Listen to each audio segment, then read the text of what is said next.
इस दफ़ा Pakistan super league पहली दफ़ा 8 टीमों के साथ खेली जाएगी। लेकिन इसके साथ साथ इस दफ़ा बड़े बड़े स्टार्स आएंगे पीएसएल में, ये भी बात बिल्कुल हतमी हो चुकी है, क्योंकि बहुत से ऐसे प्लेयर्स जो कि उस विंडो में बिल्कुल फ्री हैंड होंगे। अगर पाकिस्तानी क्रिकेट बोर्ड थोड़ी सी मेहनत करेगा तो इस दफ़ा पीएसएल को चार चांद लगाए जा सकते हैं। पीएसएल की बहुत ही ज़्यादा ब्रांडिंग की जा सकती है। इस दफ़ा पीएसएल में बेन स्टोक्स, हैरी ब्रोक, उसके बाद स्टीव स्मिथ, उसके बाद मार्क वुड, क्रिस वॉक्स, और ऐसे मैं आपको दर्जनों प्लेयर्स गिनवा सकता हूं, Jamie Smith, Mahesh Theekshana, Devon Conway जैसे बहुत ही दिग्गज खिलाड़ी इस वक्त पाकिस्तान सुपर लीग खेल सकते हैं। लेकिन पाकिस्तान क्रिकेट बोर्ड को, इंग्लिश क्रिकेट बोर्ड को खास करके, क्योंकि इंग्लैंड के प्लेयरों ने इस दफ़ा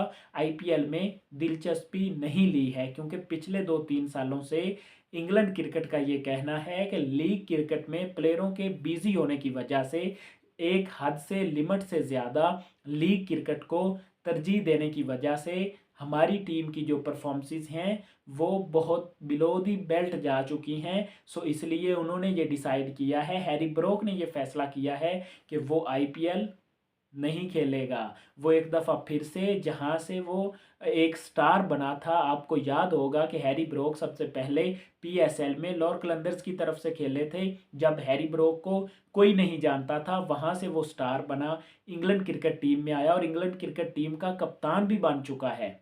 तो अब ये उन्हें दोबारा से सोचना है कि वो अपनी फॉर्म को बहाल करने के लिए, वो अपनी टेंशन्स को दूर करने के लिए, एक अच्छी क्रिकेट, कॉम्पिटिटिव क्रिकेट खेलने के लिए उन्हें आईपीएल की नहीं बल्कि पीएसएल की ज़रूरत है। इसलिए वो इस साल पीएसएल खेलना चाहते हैं। अगर बेन स्टोक्स पीएसएल में आते हैं तो ज़रूर जिस भी टीम ने उन्हें पिक किया उसकी कप्तानी भी उन्हें मिलने के बहुत ज़्यादा चांसेस होंगे, क्योंकि इतना बड़ा लेजेंड आएगा तो उसे ज़रूर इज्जत और रिस्पेक्ट दी जाएगी, जो कि हमेशा से पाकिस्तान की आदत रही है कि ये बहुत ही ज़्यादा मेहमान नवाज होते हैं।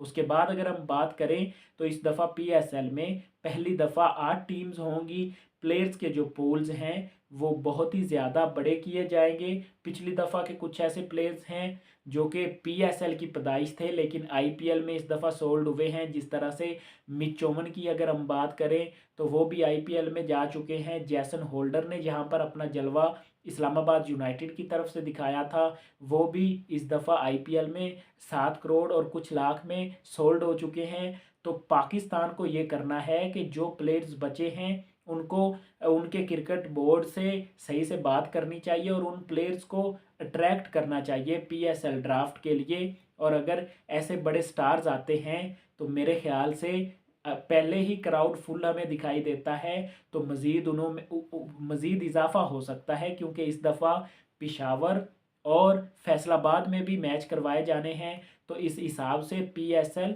बहुत बड़ी हो जाएगी। पीएसएल की जिस तरह से ब्रांडिंग हो रही है, ये मुकम्मल एक ब्रांड बन चुका है और बिल्कुल आईपीएल के मुकाबले पर आकर खड़ा हो चुका है। अगर ये कहा जाए तो गलत नहीं होगा कि एक ऐसा टाइम आएगा कि पीएसएल आईपीएल को हर लिहाज से बीट कर देगा। सिर्फ यहाँ पर डिफरेंस है सिर्फ पैसे का। पैसा आईपीएल में ज़्यादा होता है, इसलिए ज़्यादा प्लेयर्स आईपीएल को पीएसएल पर तरजीह देते हैं। लेकिन जब पीएसएल में थोड़ा सा पैसा लगेगा, जिस तरह से इस दफ़ा इन्होंने पैसा लगाया है, कभी लॉर्ड्स में कभी न्यूयॉर्क में, वहाँ पर पीएसएल के शो हो रहे हैं, पीएसएल को प्रमोट किया जा रहा है। अगर 2-4 साल ऐसे ही और ब्रांडिंग की जाएगी तो मेरे ख्याल से टॉप 1 लीग आ सकती है पीएसएल, और ज़रूर आएगी, क्योंकि यहाँ पर ऐसे क्रिकेटर्स जन्म लेते हैं, यहाँ पर ऐसे फॉरेन प्लेयर्स खेलने आते हैं जो कि जाकर बताते हैं कि उनका करियर पीएसएल ने बनाया है, उनका करियर स्टार्ट और सेट ही पीएसएल ने किया है। तो आपका क्या ख्याल है कि इस दफ़ा पीएसएल में सबसे बड़ी पिक कौन सी होगी?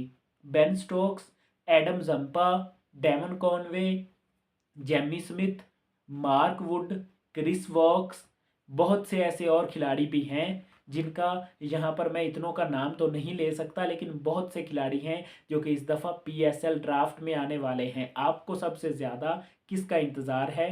कमेंट सेक्शन में लाजमी बताएं।